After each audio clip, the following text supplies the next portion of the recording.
Hello, good afternoon to all. It's Adil Fazal here, market analyst at CFDs.com, bringing you a review of the US markets. Let's see how they are trading and how they set up for the remainder of the day. Be sure to visit CFDs.com for your trading needs. You can certainly explore the products and services that are on offer at CFDS.com. Alternatively, you can visit the educational site, which is www.cfds.education, to learn more. Okay. Where are we? Where do we stand? Obviously, I've done a afternoon market report for the European equities. As we know, Asian markets were absolutely slaughtered overnight. The Nikkei down almost 600 points. The Hang Seng down 750 points. But having said that, the Nikkei is into support, and the Shanghai certainly in comparison, only 1% sell-off. Certainly is not as weak, and therefore would argue that you are looking at a potential rally and a short squeeze coming very shortly, given the fact that the Nikkei and the Shanghai, if you bring up the charts, you'll see that they are both into support now, okay? And the Shanghai is certainly holding that double bottom support with rumours of a potential interest rate cut. Okay, so how do we decipher and understand where this market is going next? Let's start with the Nasdaq as always, okay? So the Nasdaq on the daily chart, I've already sent this out. You have a gap fill, so the Nasdaq is currently into gap fill support at 4016.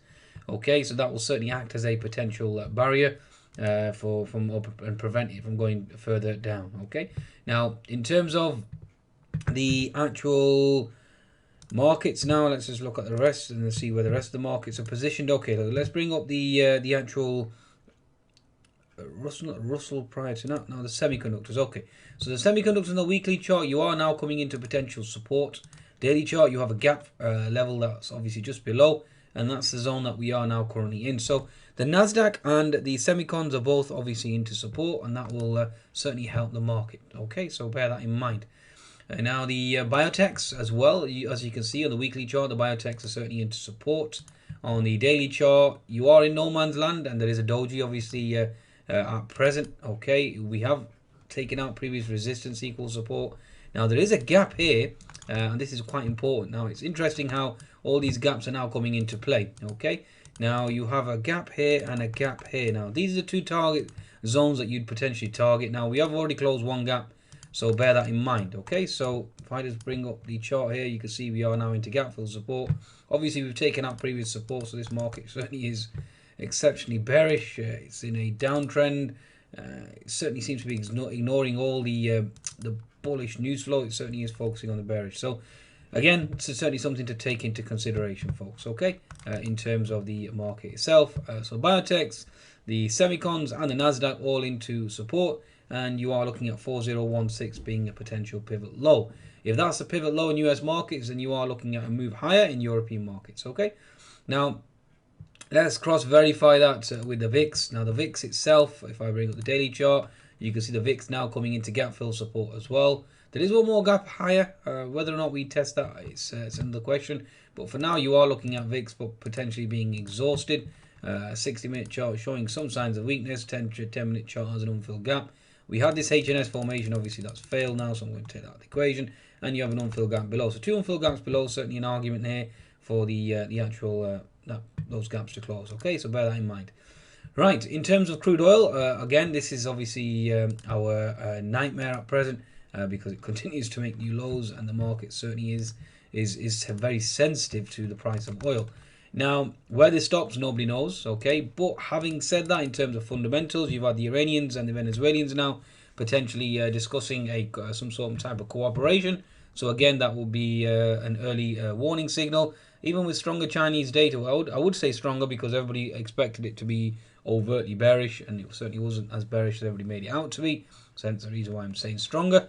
And the economic data out of the Eurozone today as well, the FTSE 100, stronger employment numbers. The inflation data was weaker than expected, therefore indicating more QE was needed, etc., etc. Now, in terms of US data so far, mortgage applications, building permits, basically more or less in line, although housing starts slightly lower. CPI came in potentially weaker, therefore obviously arguing for a weaker dollar, which again is obviously bullish for commodities. So again, that's something that we certainly take into consideration. Okay, now the manufacturing shipments, wholesale data came in at slightly stronger in terms of the CAD. So that certainly is a bullish sign. Manufacturing shipments and wholesale data certainly came out. Red Book sales actually came out weaker. So again, that certainly isn't a good sign. Now we have inventory data later on. Again, that will be a big market mover. Okay, so all eyes on that. So overall, net from the actual news flow itself, especially with Mr. Ray Dalio's comments as well, stating that the Fed will not raise rates. If anything, they'll actually cut interest rates instead, and acknowledging their mistake. So there is a lot of dovish commentary out there. Okay, it's certainly something to consider. Okay, so that's interesting. Okay, right. In terms of the alternative Russell, let's bring up the chart of the Russell now, and let's see if we can come to a potential conclusion. Bear this in mind, though, the financials, especially after yesterday's bank earnings, financials are potentially putting in a base because we are testing the 200 MA on the weekly chart.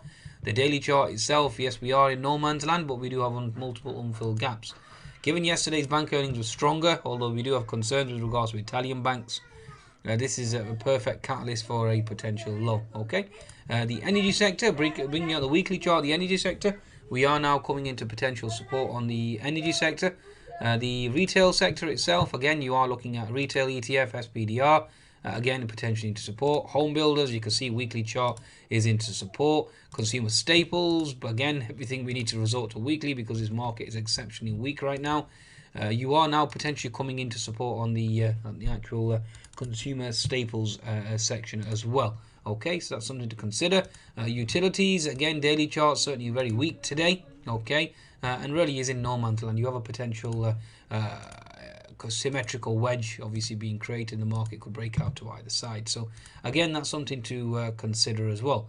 Industrial, looking at the industrial daily chart straight away, you can realize that you are into potential double bottom support, and therefore this is an area where you're looking at a potential short squeeze, which again would be considered bullish for US markets. Okay, going over to the Wilshire 5000, which generally is a good gauge of US markets. You can see daily charts certainly exceptionally very weak, but you can see the support zones coming into play. The weekly chart, you're approaching the 200 MA, and obviously again you have multiple support zones here. So again, this is going to be interesting as to the move very shortly, but from my perspective, certainly extremely oversold. Okay, and certainly looking for a potential short squeeze, quite a powerful one at that as well. Bear in mind, obviously, I've already explained the fact that the VIX is obviously into resistance now, into gap fill resistance, and therefore looking for a potential move higher. Okay. Copper itself is still remaining strong, so no concerns from copper from my perspective. Again, if copper had broken to new lows, then yes, you would be concerned, and obviously that would be that would certainly put you firmly into the bearish camp, and that hasn't been the case. So bear that in mind as well. Okay, folks, that's I think that is quite important to understand. Okay, from a trading perspective. Okay, so the actual alternative, which is the Russell 2000 and the Russell 3000. So if we just bring up the chart, the Russell 3000, and you'll see on the weekly chart, the Russell 3000 is into its 200 MA support, and therefore you are looking for a bullish move on the S&P 500. If I bring up a chart of the Russell 2000 as well, there we go. Daily, obviously, we are in no man's land. On the weekly chart, we are now potentially coming into support. So again, this is something that we are going to observe. The key area is going to be just below at 76, 76.8. That's going to be the key zone that you're looking at testing and potentially bouncing as well. Okay, so this is an area that's going to be of utmost importance. Okay, very important. Now bear with me. Okay, so yes, the Russell 2000, Russell 3000 certainly into support. So if we move over to the S&P 500 now, and you'll see that the S&P 500 is obviously also into support zone as well. If I bring up the chart of the weekly chart of the S&P, and you can clearly see here that we are into key critical support. Okay, there is a 200 MA possibility right down, just down below, but from my perspective, given central banks obviously dictate and will be dictating price action, then you are looking at potential bullishness. Okay, now going to your daily chart, the S&P 500, again, you can clearly see you're into support here as well. The 10-minute chart certainly remains weak at present. Yes, we are into lower lows and lower highs category, but again, having said that, the weekly chart is certainly showing us support, and therefore I am looking for a potential bullish move.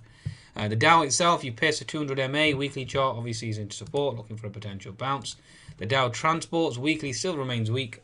There's no harm, I mean, it's certainly hard to argue here for a potential rally. But given the fact that we've sold off quite substantially and the RSI is certainly showing oversold, one would look for a potential short squeeze bounce. Okay, now bringing up the chart of let's see here. Okay, the commodity ETF. This is an important ETF. At the moment, we're still in the bearish camp, territory, and certainly remains weak. Now we do need to see. I mean, you certainly have increased volume here in the 60-minute, and you are putting in a doji, which is a positive sign. But more all eyes ideally need to be on the dollar index. This is going to be very, very important.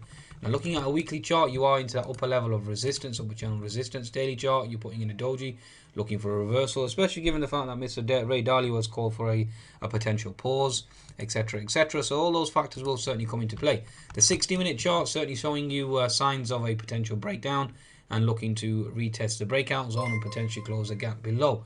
So the dollar index is coming into a potential top, and that should obviously help commodities, which again is from my perspective is very important, especially if you look at the S&P 500 energy sector, and the weekly chart is certainly showing you that you are now coming into support. The emerging market fund certainly remains weak on the weekly chart. On the daily chart, again, we're in no man's land. We're certainly in bearish territory. So again, it is a concern. Okay, so something certainly to consider. Although having said that, you do have two unfilled gaps above, or multiple unfilled gaps. And if the dollar index can put in a top, then you are looking at a potential bottom in the emerging markets as well. So again, that's all food for thought. But from my perspective, it's very hard to argue for any further downside. I would be in the bullish camp. From a trading perspective, okay, so very important and crucial to understand that aspect, and I am looking for a rally in this market. Okay, right, I think that's a market wrap. Good luck with your US trading. From my perspective, I'll be a buyer of all dips, and I am in the bullish camp. Goodbye.